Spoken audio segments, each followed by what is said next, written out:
사랑의 샘 평화의 소리 KCR 뉴질랜드 뉴스입니다.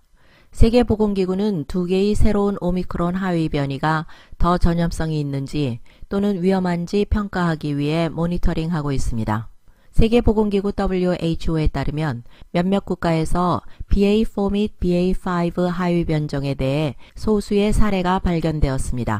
두 가지 새로운 변종 모두 추가적인 돌연 변이를 가지고 있으며 WHO는 그들이 어떤 잠재적인 면역 탈출 특성을 가지고 있는지 관찰하고 있다고 말했습니다.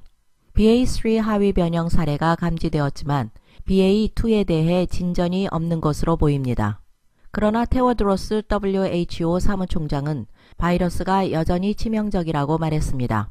WHO는 또한 오미크론의 BA1 및 BA2의 병합이 재결합인 또 다른 변형 XE를 모니터링하고 있습니다.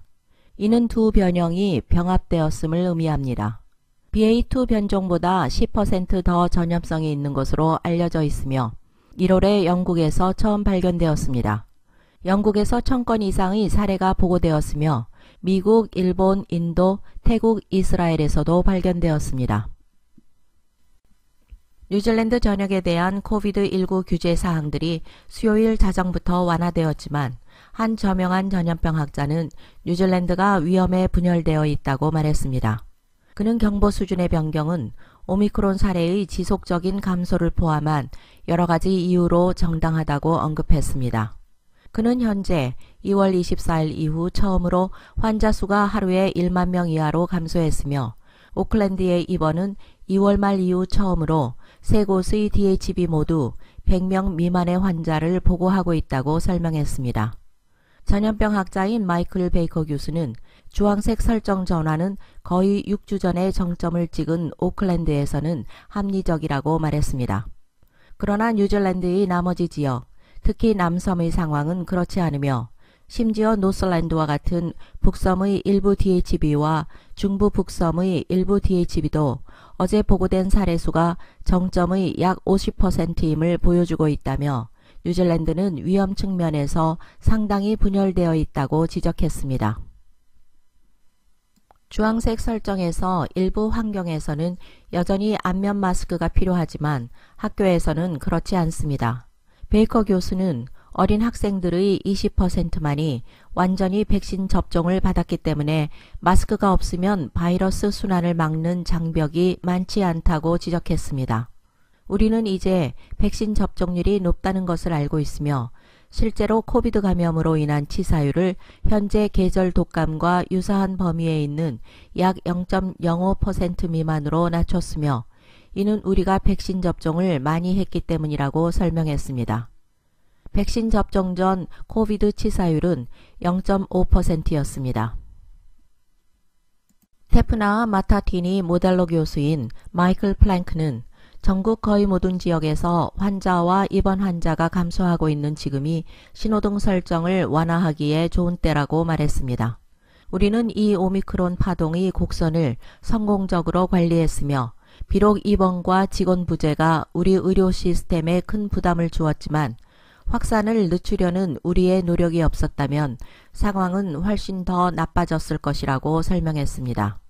한편 베이커 교수는 뉴질랜드는 오미크론 단거리 경주의 끝을 표시하고 있지만 마라톤의 시작이라고 언급했습니다. 그는 코비드-19는 사라지지 않을 것이라며 면역력이 약해지고 사람들의 행동이 정상으로 돌아오고 새로운 변이가 등장함에 따라 추가 감염이 발생할 가능성이 매우 높다고 말했습니다. 그는 또한 규제와 의무에서 멀어짐에 따라 우리는 장기적이고 지속 가능한 완화 조치를 취해야 하며 여기에는 백신, 고품질 감시 시스템, 깨끗한 실내 공기에 대한 초점, 감염되어 격리할 사람들에 대한 재정 지원이 포함되어야 한다고 강조했습니다. 코비드 관련 규정과 새로운 백신 정보에 대한 오클랜드 한인의 상담 서비스 안내입니다. 매주 화요일 오후 1시에서 3시까지 09-443-7000번으로 문의하세요. 감사합니다. 러시아 대사는 외교적 면책권이 있기 때문에 신문을 위해 의회에 소환될 수 없다고 외무장관이 의원들에게 말했습니다. RNZ은 외무부 특별위원회가 게오르기 GF 러시아 대사가 소환 요청을 2번 거절한 후 그를 소환할 수 있는지 조사하고 있다고 밝혔습니다. 특히 외교적 면책 문제를 조사하고 있습니다. 비엔나 협약에 따라 대사는 증인으로 증언을 할 의무가 없습니다. 나나이아 마우타 외무장관은 특별위원회의 논의를 듣고 조언을 구했다고 말했습니다. 그런 다음 마우타 장관은 어제 특별위원회에 편지를 보냈습니다. 마우타 장관은 편지에서 법적 조언은 대사가 비엔나 협약의 적용을 받고 있으며 그에게 주어진 외교적 면책 특권이 있다고 설명했습니다. 경찰은 부활절 연휴를 앞두고 교통체증이 심하여 운전자들에게 각별한 주의를 당부했습니다. 경찰은 휴가객들이 떠나면서 오클랜드 전역에서 이미 심각한 차량 사고가 다수 발생했다고 밝혔습니다. 스티브 그릴리 경찰서장은 지난 부활절에 9명이 사망했다고 완뉴스에 말했습니다. 이는 12명이 사망한 2010년 이후 가장 높은 수치입니다. 도로 사망자 수 집계는 목요일 오후 4시에 시작됐습니다. 오늘의 환율 정보입니다. 뉴질랜드 달러와 대비 원화의 기준 환율은 835원 32전, 한국에서 보낼 때 843원 67전, 한국에서 받을 때 826원 97전입니다.